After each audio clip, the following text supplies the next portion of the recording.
I have some disappointments with episode 8 of Shine, even though I love the journey as a whole with the show and I applaud BOC for what they did. But I did have some disappointments with episode 8 and I just wanted to get them out, I guess. This will be going to heavy spoilers into episode 8, the finale.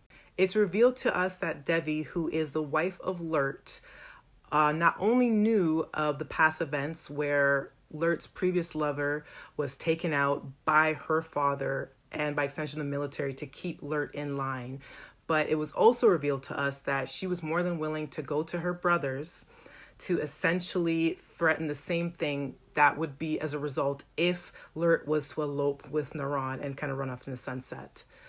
I have a lot of issue with that because a lot of the marketing for this show initially was to set it apart from BL and the BL world and to have it be its own self-contained story about LGBTQ plus in this political spectrum of the 60s going into the 70s and with the backdrop of the riots and a lot of political commentary that was in the show and the questions that it asked the audience.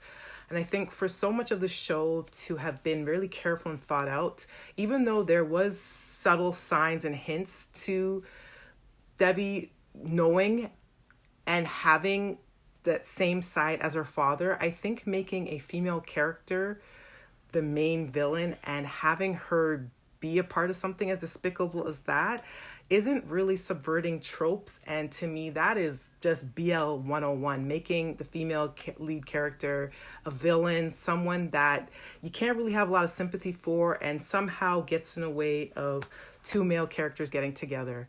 I feel like BL as a genre has expanded a lot, and even though its origins were made from fantasy and wish fulfillment for a mainly female audience, I feel like it's expanded so much and has broadened itself, especially when a show like this, which seemed to me to be really carefully crafted and a lot of thought put in, falling in that type of trap is disappointing to say the least.